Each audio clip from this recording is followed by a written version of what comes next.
नाज़िन GDA MPA Mauzam Khan Abbasi लाड़काणे जी सूरत हाल बाबत Mehran TV जे reporter Mukhtiar Chandio सां ॻाल्हि ॿोल कई आहे। अचो तव्हांखे ॾेखारियूं।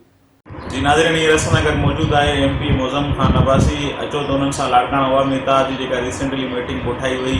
उन हवाले सां भी गुफ्तगू कंदासीं। लाड़काणे में जेके तरक़ियाती कम थियनि पिया हिन वक़्तु या हिन वक़्तु जेका लाड़काणे जी सूरत हाल आहे उन हवाले सां साईं जन सां हाल अहवाल कंदासीं त वधीक उन्हनि जो छा चवणु आहे। तव्हांजी साईं मेहरान टीवी जी मां सम्झां थो त हिन महिल जेका सिंध जे अंदरि ख़ासि तौर ते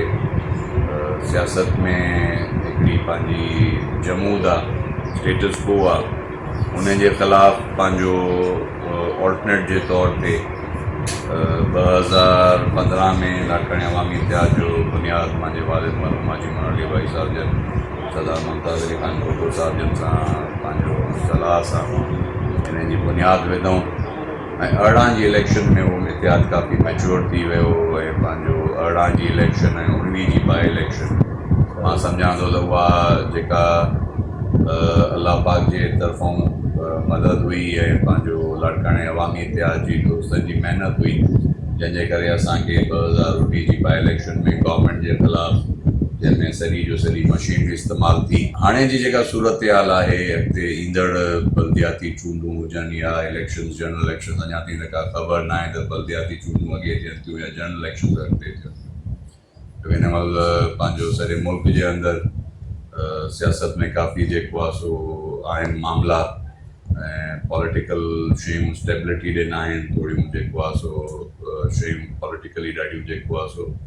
हिन महिल आहिनि। हिन में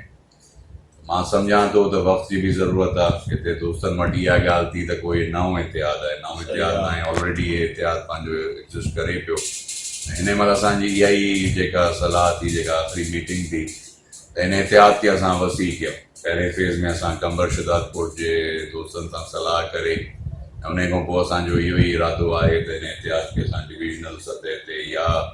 उत्तर जे ॿिन्ही डिविजन्स में खणी वञूं। उन जे लाइ JUI जे दोस्तनि जी बि तरफ़ों हिकिड़ी असांखे पॉज़िटिव मोट मिली आहे। बाक़ी बि जेके असांजा मुख़्तलिफ़ ज़िलनि में असांजा महिरबान आहिनि, दोस्त आहिनि, उन्हनि सां असां हिकिड़ो कमेटी ठाही आहे जेका उन्हनि दोस्तनि सां राब्तो कंदी। ऐं मां सम्झां थो त हिन महिल वक़्त जी ज़रूरत आहे त पीपल्स पार्टी ऐं मौजूदा गवर्नमेंट जे ख़िलाफ़ जेको आहे सो एक्टिव को सियासी प्लेटफॉर्म कमु करे, जेके ईंदड़ वक़्त में माण्हुनि खे हिकिड़ो मुतबादिल तौर